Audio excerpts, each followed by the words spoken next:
እንደዚህ ትውት ያደረከኝ አውቃለሁ። አስከፍቻለሁ፣ አውቃለሁ። አሳዝኛለሁ፣ አውቃለሁ። አንተን ልናገር በማይገባሽ ተናግሬያለሁና የማይገባኝን ነገር ነው ያልኩት።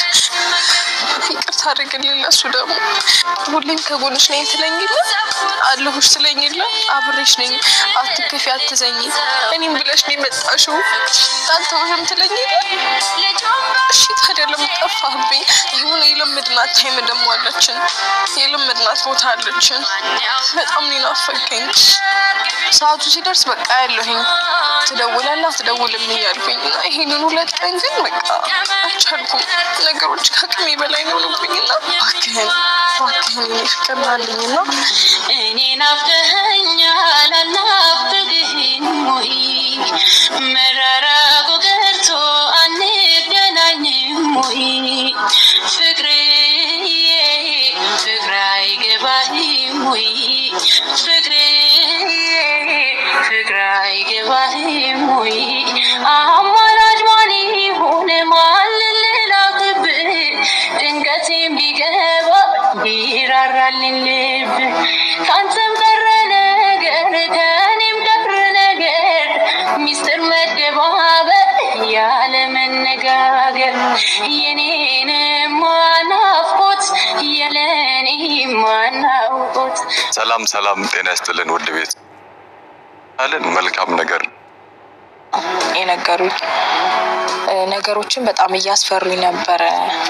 በቃ የሆነ የሚያሰጋ ሁኔታ ውስጥ ነበርኩኝ። ማለት የምትፈራው ነገር አለ አይደል? አንዳንድ ጊዜ የሆነ ነገር ሲፈጠር እና እየሰጋሁኝ ነበረ። በዛ ላይ ደግሞ ይሄ ነገር ሲጨመርብኝ በቃ እውነት ሆነ ማለት ነው ብዬ በጣም ደንግጬ ነበር፣ አዝኜ ነበር፣ በጣም ተስፋም ቆርጬ ነበረ። ሲቀጥል ደግሞ አሁን እነዚህ ሰዎች ስልኬን ኬት እንዳገኙት ማለት ማናችሁና ብዬ ስላቸው ስልክሽን ከሞቢ ነበረ የወሰድነው ሲሉኝ በቃ አመንኳቸው ማለት ነው። እነዚህ ሰዎች እውነታቸው ነው ብዬ አመንኩኝ ማለት ነው። ደግሞ የሰው ወሬ አትስሚ እያለኝ ነበርና በጣም ነበረ ከአንተ በኩል ደግሞ የመጣ ሲሆን በቃ አመንኩኝና በጣም ውስጥ የተረበሸ። አንዳንዴ የፈራኸው ነገር ሆኖ ስታየው ታምናለህ አይደል? እውነትም ባይሆን እኮ እሷም እየተቆጣች ለምን እንዴት ሆኛለሽ ያለች ምንም ልሰማት አልቻልኩም። ሁሉም ነገር ድቅን የሚለው ያንተ ነገር ነው ፊት ላይ ነው። እባክህን ይቅርታ አድርግልኝ። ደሞ ባሳቤ ሸራ ላይ ቀለምህን ይዘህ ትመጣለህ ማታ። ደሞ ነግቶ እንደፈለገ ዛሬ በህልሜ ላይ ነግሰበት አብረሽ እስከ ነገ ነው የምጠብቅ ማለት 2 ቀን አለፈን። እስከ ነገ ብቻ ነው የምጠብቀኝ። የምር ከዚህ በላይ እንደዚህ የምትጨክንብኝ ከሆነ እኔ ወደ ቤተሰቦቼ እሄዳለሁ። ቤተሰብሽን ራሱን ያዋረድሽው ሩታ፣ እሱን ያዋረድሽ እንዳይመስልሽ። ምክንያቱም መጀመሪያ ላይ እኮ ሩታ አብርሃም ፍላጎት የለውም ካንቺ ታውቂያለሽ። እግሩ ላይ ወርቀሽ ስንት ተሰቃይተሽ ነው ያገኘሽው አብርሃምን ማለት ነው። ከዛ ሲቀጥል ደግሞ ለትዳርሽ መንስኤ ችግሩን ያመጡ መጀመሪያ ራስሽ ነሽ። አሉባልታ ወሬ እየሰማሽ ሁሌ ጭቅጭቅ፣ ሴት ልጅ ጭቅጭቅ፣ ወንድ ልጅ ሲጨቃጨቀው ጥሩ አይደለም። ስቃ ስትቀበለው እያስተማረችሽ ነበር። በነገራችን ላይ ሄርሜላን እቺ ምናምን እያልኩ ተሳድቤያለሁ እኔ። ሄርሜላ ይቅርበኝ፣ የምሬ ነው የምላችሁ። እውነትም ሄርሜላ የሩታ እንትን ገብቷት ኖሯል። ለቤተሰብሽ ክብር የለሽም። ሁለተኛ ነገር ለልጅሽ ምንድን ነው የምታስቀምጭለት በቃል? ሰላም ጤና ይስጥልኝ። ውድና የተከበራችሁ የብዙኃን ቻናል ቤተሰብ እንዴት አላችሁ? ነው ያለው። እግዚአብሔር ይመስገን ሁሉ ሰላም ነው። እናንተም ባላችሁበት ሰላማችሁ ብዝት ትርፍ ይበል እያልኩኝ ዛሬ እንግዲህ ሩታ መጥቻለሁ። በሩታ ማለት ነው። እኔ የሩታ እንትን ነበርኩ። እሱ እንዴት እንደዚህ ያረጋታል? እሱ ለምን እንደዚህ ያረጋታል? ለካ ጨቅጣቃና የሆነ አስመሳይ ሴት ኖርሻል። የምሬን ነው። እንዴት የልጅሽን አባት እንደዚህ ታስመስያለሽ? እሱ ወንድ ልጅ ነው ቢጎዳሽ፣ ግን ሲጀመር ደግሞ ህይወትሽ እንዲበላሽ ምስቅልቅል እንዲወጣ ያደረጉሽ የገዛ ይሄ ኖቤል እያቀፍሽው ነው ያለለው ልጅ አለው ብለሽ መተሽ ማለት ነው። ሲጀመር የጀመርሽው እሱ እንዳይንከባከብሽ እሱ እንዳይልሽ ያደረግሽው የራስሽ ችግር ኖሮብሽ ነው።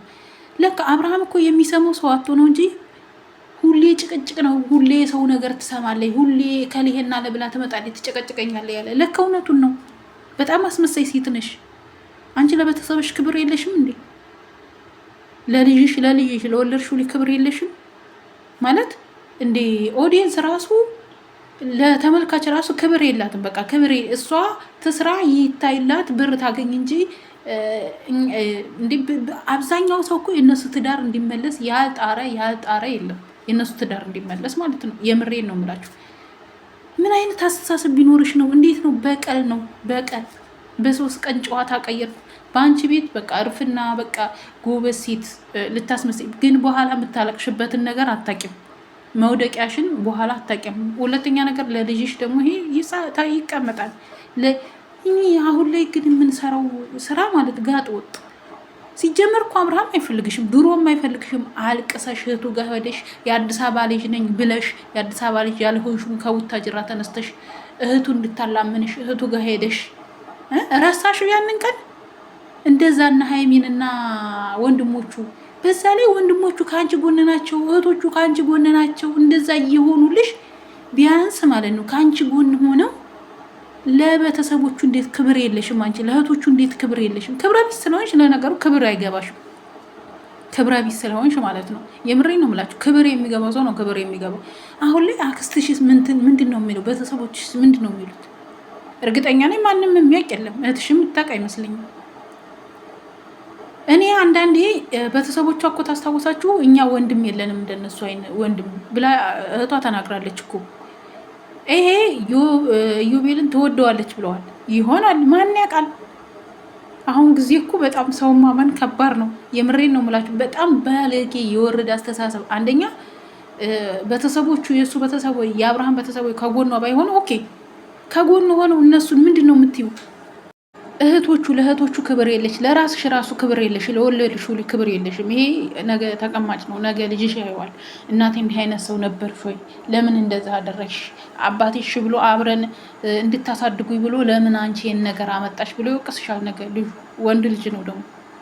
የሚገርመው ነገር ማለት ነው በጣም ባለጌ የወረደ አስተሳሰብ ነው ያለሽ ሩታ። የምር እኔ እንደዚህ አይነት ማስመሰል እንዴ! ለካ ሄርሜላና አቤል እያስመሰለች ነው። እንዴት በአንድ ልትቀየር ቻለች? ያሉት እናታችሁን ነው። አልፈልግህም አለች። ድሮ ፈልገሽው ነው። እሱ እኮ አይፈልግሽም። ድሮም ሙጭጭ ብለሽበት ነው እንጂ እሱ አይፈልግሽም። ታውቂያለሽ። እኔ በጣም ነው ያፈርኩት በሷ። እኔ ሴትን ራሱ መሆኔን ራሱ በጣም ነው ያፈርኩብሽ። በጣም ባለጌ ነውር።